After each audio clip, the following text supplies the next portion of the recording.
नमस्कार, मैं डॉक्टर विवेक बाबुल, IVF consultant प्रोजेनेसिस Jalgaon से। आज हम बहुत महत्वपूर्ण विषय के बारे में बात करने वाले हैं, जैसे कि क्या कैंसर ट्रीटमेंट लेने के बाद प्रेगनेंसी मुश्किल हो जाती है? तो इसको सरल भाषा में समझते हैं। तो कैंसर थेरेपी क्या होती है? कैंसर थेरेपी दो तरीके से आपकी फर्टिलिटी को प्रभावित कर सकती है। एक तो केमोथेरेपी और दूसरा रेडियोथेरेपी। तो केमोथेरेपी में कुछ केमो ड्रग्स ऐसे होते हैं जो आपके एग्स काउंट को कम कर सकते हैं। कुछ केमो ड्रग्स ऐसे होते हैं जो मेल्स में स्पर्म की काउंट को कम कर सकते हैं, लेकिन ये जो डैमेजेस हैं ये परमानेंट नहीं रहते हैं, ये रिवर्सिबल हो सकते हैं। रेडिएशन से क्या हो सकता है? तो रेडिएशन अगर पेल्विक एरिया में दिया गया है तो फर्टिलिटी ज़्यादा इफेक्ट हो सकती है।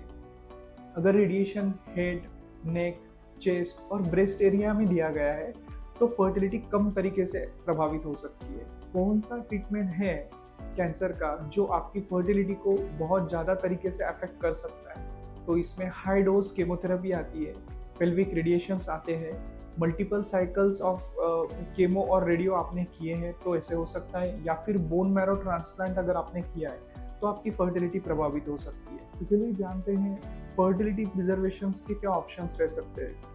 कैंसर ट्रीटमेंट को जाने से पहले आप अपना फर्टिलिटी प्रिजर्वेशन करवाना बहुत ज़रूरी है। इसमें एग फ्रीजिंग, स्पर्म फ्रीजिंग और एम्ब्रियो फ्रीजिंग ऐसे 3 विकल्प आते हैं। एग फ्रीजिंग उन महिलाओं को करना चाहिए जिनको रिसेंटली कैंसर डिटेक्ट हुआ है बट उनको अपना फर्टिलिटी प्रिजर्व करना है। स्पर्म फ्रीजिंग जो पुरुषों को करना चाहिए और वो किसी भी एज में किया जा सकता है। मैरिड कपल्स के लिए एम्ब्रियो फ्रीजिंग एक अच्छा ऑप्शन रहता है। उसमें आपके एम्ब्रियोज कैंसर ट्रीटमेंट से पहले फ्रीज किए जाते हैं। बहुत सारे लोगों के मन में एक क्वेश्चन रहता है कि कैंसर ट्रीटमेंट के बाद प्रेगनेंसी के लिए कितना देर इंतजार करना चाहिए। तो ये कम्प्लीटली आपकी कैंसर टाइप, ट्रीटमेंट और ऑन्कोलॉजिस्ट की सलाह पे डिपेंड रहता है। सामान्यतः डॉक्टर्स जो सलाह देते हैं वो 2 महीने से लेके 2 साल तक का इंतजार करना जरूरी रहता है, क्योंकि इस पीरियड में आपकी बॉडी रिकवर होती है।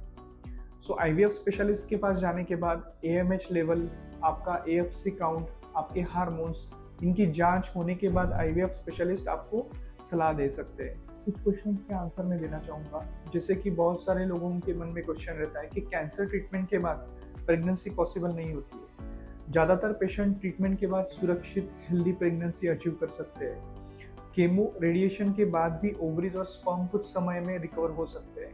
इससे आईवीएफ का सक्सेस रेट पूरी तरह से नॉर्मल रहता है। कुछ क्वेश्चंस ऐसे होते हैं जिसमें केमो एग्स को और स्पर्म को परमानेंटली डैमेज करता है क्या?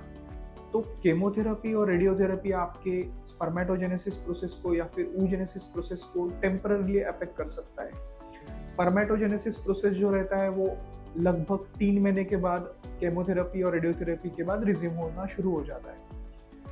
तीसरा जो क्वेश्चन आता है, रेडिएशन लेने के बाद आईवीएफ का सक्सेस रेट बहुत कम रहता है।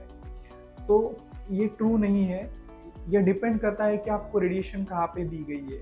जैसे मैंने पहले भी बताया कि रेडिएशन अगर पेल्विक एरिया में दिया गया है, रेडिएशन के बार बार साइकिल हो गए हैं, तो आपकी फर्टिलिटी कुछ समय तक अफेक्ट हो सकती है। रेडिएशन अगर आपको हेड, नेक, ब्रेस्ट, चेस्ट एरिया में दिया गया है तो आपकी फर्टिलिटी कम समय के लिए अफेक्ट हो सकती है। कैंसर ट्रीटमेंट का मतलब प्रेगनेंसी का एंड नहीं होता। प्रॉपर प्लानिंग, फर्टिलिटी प्रिजर्वेशन और ट्रीटमेंट के बाद आप सेफली माता पिता बन सकते हैं।